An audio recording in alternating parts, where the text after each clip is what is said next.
Assalamualaikum warahmatullahi wabarakatuh. Alhamdulillahirabbil alamin. Wassalatu wassalamu ala rasulillah Sayyidina Muhammadin wa ala alihi wa sahbihi ajma'in. Pertama, kita bersyukur kepada Allah Subhanahu wa taala. Malam hari ini kita sudah masuk hari yang ke-6 dan ke-7 yang berlalu. Kita masih diberikan kesempatan, diberikan kekuatan, dan diberikan kemauan yang di luar iman. Kemudian selawat dan salam semoga kiranya Allah senantiasa memperjuangkan Nabi panutan kita Muhammad sallallahu alaihi wasallam. Allahumma shalli ala Muhammad. Menarik apa yang dibukakan oleh penulis Al-Mu'min tadi, bahwa diumumkan tentang amaliyah Ramadan. Bapak dan saudara serta anak-anak, bahwa amaliyah Ramadan kalaulah kita pandang sebagai suatu madrasah pada bulan Ramadan itu, atau sekolah atau kuliah, maka kurikulumnya ada 6 merupakan amaliyah Ramadan. Yang pertama adalah saum Ramadan itu sendiri. Yang kedua adalah sholat, di mana pada bulan-bulan bernas biasa tidak terdapat sholat tarawih. Kemudian yang ketiga, kurikulum kita dalam bulan Ramadan itu adalah membaca Al-Quran. Memang bagi bapak dan saudara yang sudah membiasakan diri mengamalkan membaca Al-Quran setiap hari 1 juz, ini bukan hal yang luar biasa, tetapi yang luar biasa pada kita semua pada bulan Ramadan ini, kalau membaca Al-Quran akan mendapatkan pahala yang dan begitu pula. Kemudian yang keempat adalah infak dan sedekah. Infak dan sedekah merupakan amaliyah Ramadan.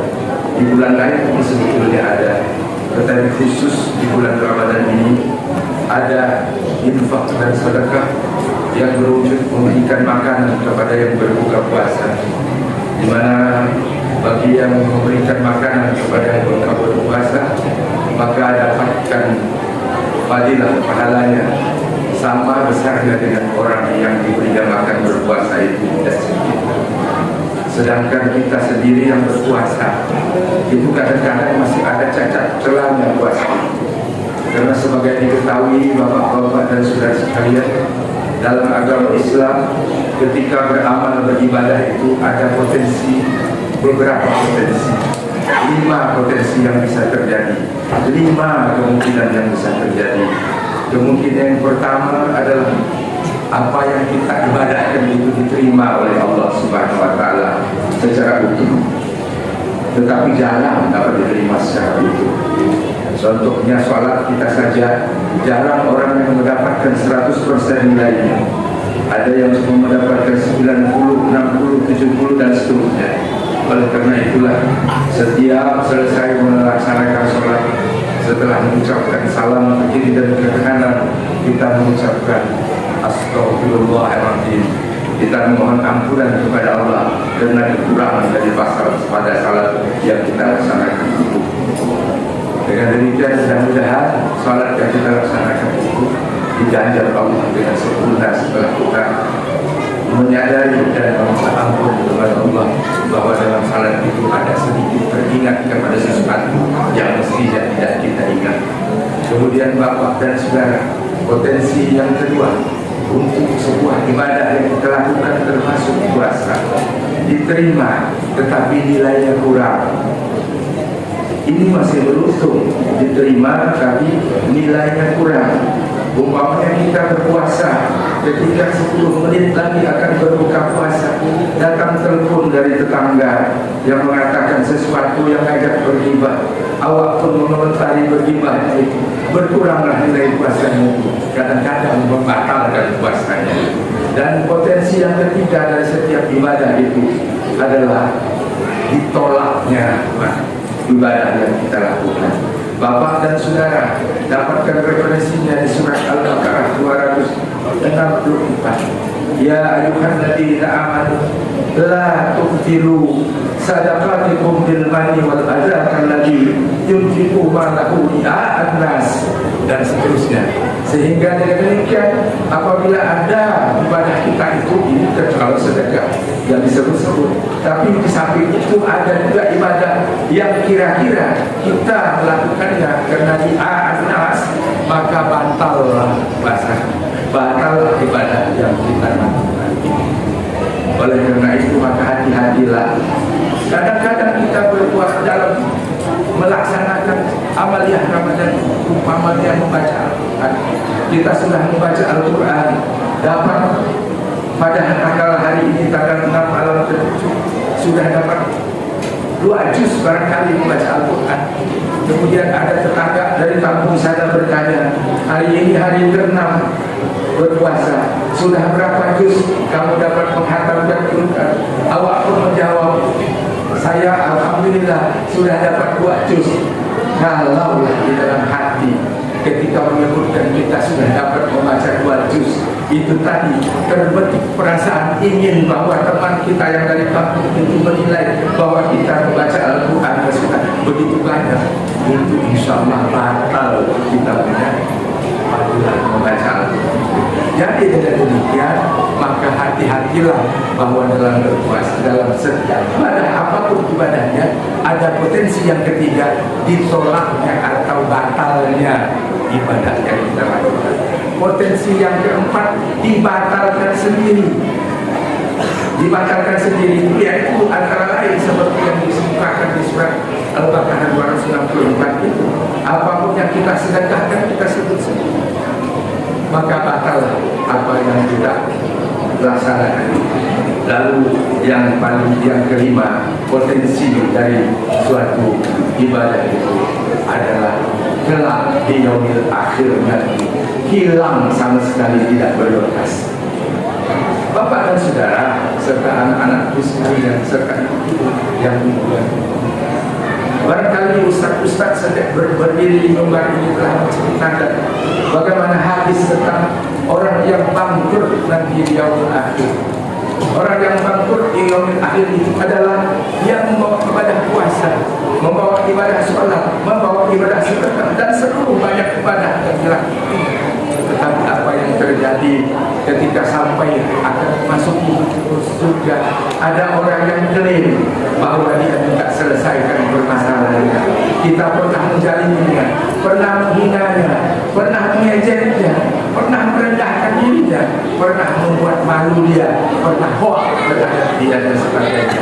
Yang bersangkutan minta kepada Allah untuk diselesaikan masalahnya, maka seluruh ibadah kita itu diperhitungkan sama Allah yang Maha Adil untuk dibagikan kepada orang-orang yang kita cederai tadi, yang kita jalin tadi. Kalaulah umpamanya semua apa yang kita ibadah kita itu telah dikonversi menjadi pembalas daripada kejahatan kita yang kepada orang yang bersangkutan itu tidak cukup sempurna, maka yang terjadi adalah dosa-dosa yang bersangkutan yang akan dipikulkan kepada kita, batal kiranya kita masuk ke dalam surga Allah. Jadi potensi yang lima ini perlu kita perhatikan, kita jaga dalam bulan Ramadan ini, jangan sampai terlena sehingga terlibat. Kemudian yang kelima, amaliyah Ramadan itu adalah berjaga. Jaga kita dapat lakukan ada dua bagi orang yang berharta dalam menjaga malam, sedangkan bagi yang tidak berharta paling tidak harus berzakat fitrah. Jadi dengan demikian yang amaliyah seperti inilah yang hanya ada dalam bulan Ramadan. Bapak dan saudara, sedangkan amal infak dan sedekah tadi bisa jadi yang bersedekah berupa uang. Di masjid tertentu disediakan kotak amal khusus, di mana di dalam kotak amal itu disediakan kalau orang-orang yang mau memberikan sedekah buat berbuka puasa, silakan masuk ke situ kalau berupa uang.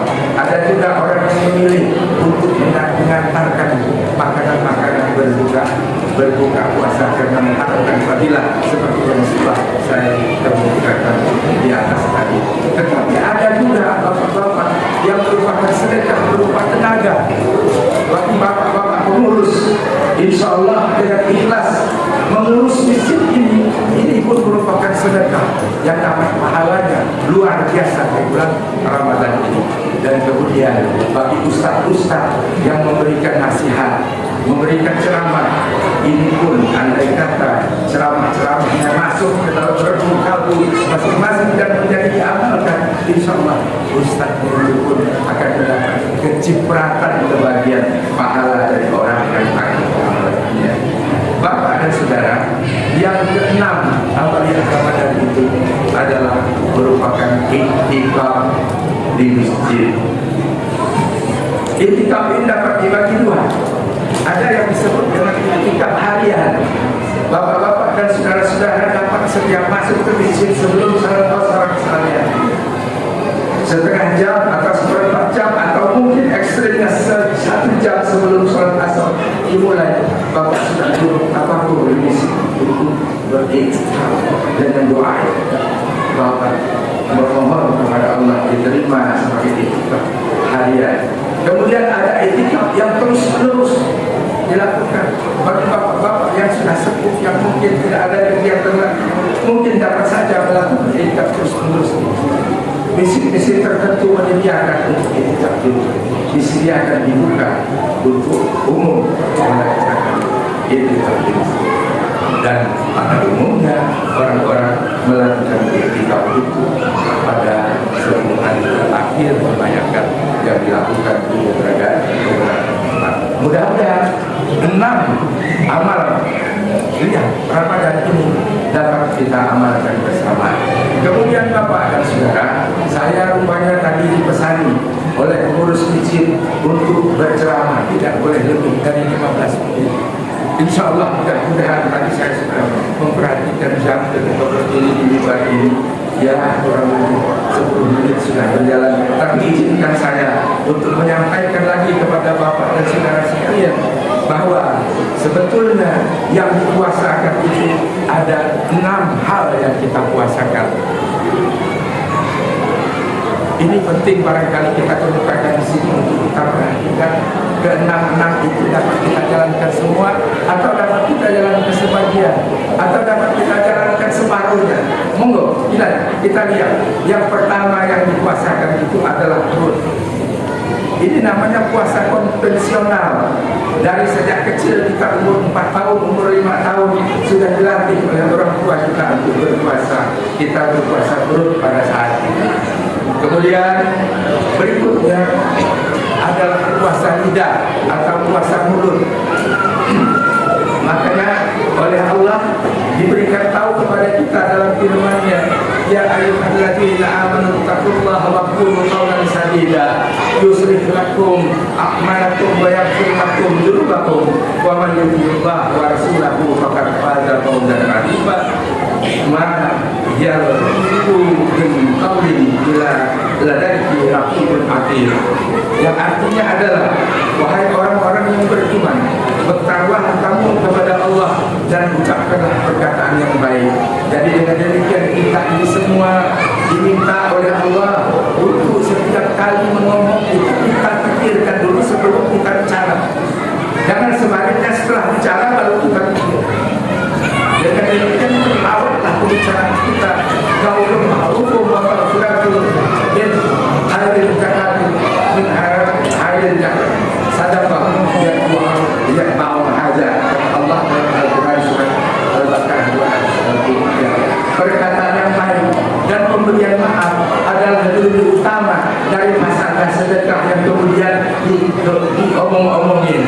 Jadi dengan demikian bapak-bapak, kita harus memperhatikan diri setiap hari kita supaya dapat memelihara perkataan kita. Jangan sampai perkataan kita itu melukai perasaan orang. Karena banyak hal yang membuat orang lain terluka hatinya, dan kalau terluka hatinya itu sudah susah dilupakan sampai seumur hidup dia mengingatnya.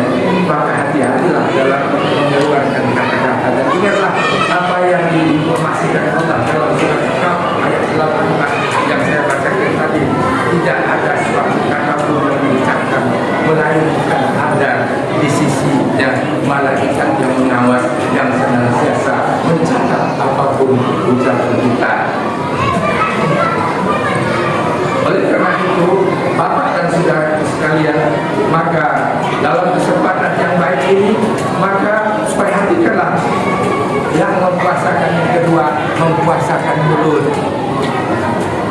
Kadang-kadang tidak sengaja Bapak-bapak, setelah sore hari, karena dalam panen Ramadan itu ada dua, panen harian dan panen raya. Panen hariannya setiap waktu berbuka puasa kita panen. Evaluasi diri, apa yang terjadi dalam puasa yang satu hari ini? Apakah ada cacatnya? Salah satu contoh pada salat zuhur, kita pun salat berjamaah.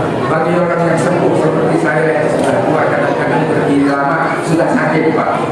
Jadi kadang-kadang kalau imamnya itu membaca ayat panjang-panjang, itu tutup pakai bahasa kita, atau bawa kursi ayat. Lalu ketika sampai di masjid pada waktu salat zuhur, lalu teman yang di saf paling depan ngajak ke depan, ayo kita salat di depan. Wah, saya tidak membaca. Nah, apa-apa imamnya itu cepat Pak. Lalu dia pun mengentak, saya saking cepatnya ragu apakah yang bersangkutan sempat membaca Al-Fatihah atau tidak. Komentar seperti itu aja sudah Bapak, sudah cacat. Kita punya pahala puasa apa sebab kita sudah memberikan praduga yang tidak baik buat imam yang akan mengimami kita sholat. Itu salah satu contoh. Jadi dengan demikian, kadang-kadang di tempat-tempat ibadah sendiri pun kita sempat membuat sesuatu yang membuat cacat daripada puasa. Kemudian Bapak, yang ketiga adalah mempuasakan mata. Mempuasakan mata jangan sampai melihat sesuatu yang tidak dibenarkan oleh Allah. Mempuasakan telinga, hindarkan mendengar sesuatu yang membuat puasa kita batal. Kalaulah kita mendengarkan seseorang yang sedang bergibah, berbuat, lebih baik Bapak memilih lari dari tempat tersebut. Jangan sampai ikut nimbrung misalnya, atau mendengarkan saja sudah merupakan cacat. Kemudian anggota tubuh kita pelihara, jangan sampai melakukan hal-hal yang membatalkan puasa. Dan yang satu, yang keenam, yang paling berat adalah mempuasakan hati. Mempuasakan hati ini yang paling berat. Sebab kadang-kadang terpikir di hati sesuatu yang tidak baik, ingin memberikan komentar terhadap seseorang dan seterusnya. Itu harus kita usahakan agar puasa kita dapat mendapat potensi ibadah yang pertama tadi, yaitu diterima oleh Allah. Walaupun kita sadar bahwa sebagai manusia yang lemah, tidak mungkin kita dapat melakukan ibadah yang semaksimal mungkin sampai 100%. Namun demikian, ikhtiar tetap kita jalankan terus-menerus. Demikianlah barangkali yang dapat saya umumkan pada kesempatan bahagia ini. Mudah-mudahan apa yang saya sebutkan tadi dapat kiranya menjadikan perhatian kita bersama untuk berpikir. 6 hari sudah kita berpuasa. Apakah di 6 hari ini terdapat puasa kita itu sekian persen dari yang diharapkan, atau masih terlalu banyak kurangnya? Masih ada kesempatan 25 atau 24 hari lagi kita untuk memperbaiki diri agar puasa kita diterima oleh Allah Subhanahu wa Ta'ala. Dan mudah-mudahan marilah kita berdoa, Allahumma shalli ala Muhammad wa ala Allahumma ighfir lana dzunubana wa dzunuba abaina wa dzunuba ummahatina wa dzunuba zawjatina wa dzunuba auladina wa dzunuba ikhwanina wa dzunuba jami'il muslimin wal muslimat al-ahya'i minhum wal amwat birahmatika ya arhamar rahimin. Allahumma taqabbal minna salatana wa siyamana wa siyam